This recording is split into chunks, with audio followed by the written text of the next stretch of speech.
So, what about the royal wedding last week? Good for Britain? Good for the world?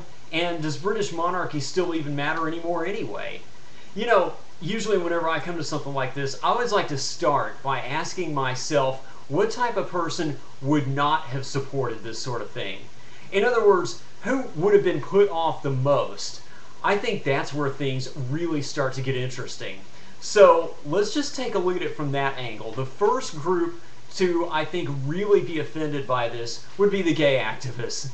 Obviously, they feel like Prince William should have married another dude. But here's the real irony.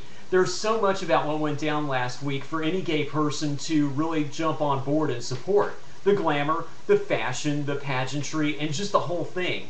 That's the reason why I suspect most gay people across the country and the world over probably did throw their support behind this.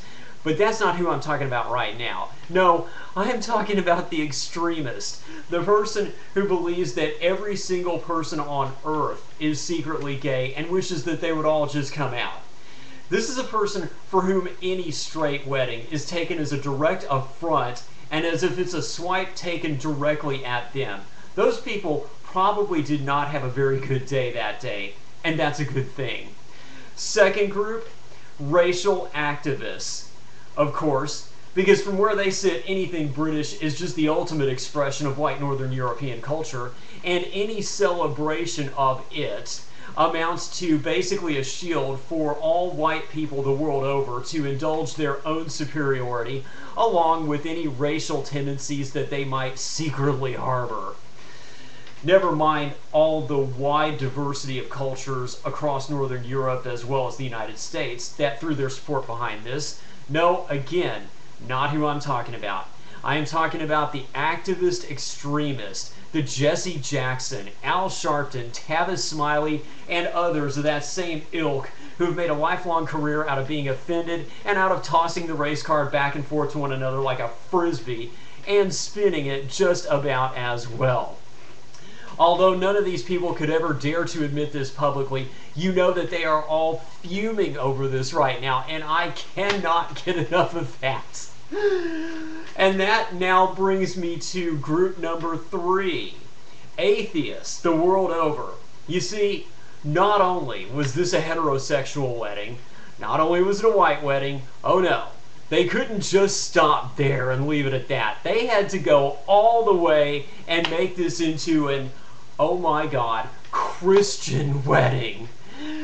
You may as well just bust open a giant can of salt and pour it right down their wounds. Because Prince William and Princess Kate pledged eternal love before Almighty God, and the world rejoiced.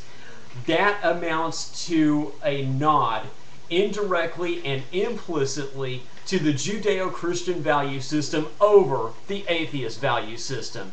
And at this moment, there is nothing that Bill Maher or any of his atheist friends can do about it. One final group to probably really be offended by all this, the Muslim extremists. And again, for the same reason, but with a slightly different twist. You see, for them, anything Christian is by definition heretical. So, of course, they'd like to see William and Kate stoned in the public square. But then again, that's how they felt about these two all along anyway.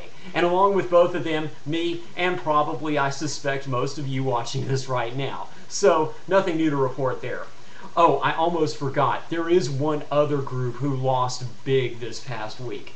Cynics, along with anybody who doesn't believe in fairy tales.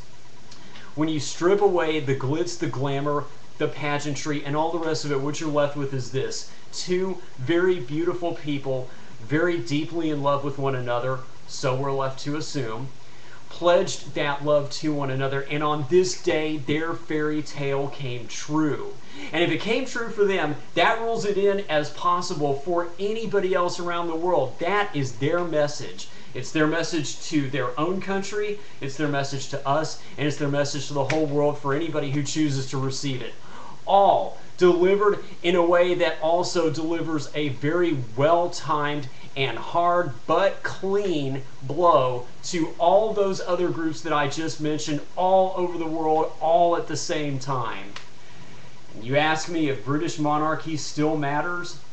Hell yes, it matters. Steve out.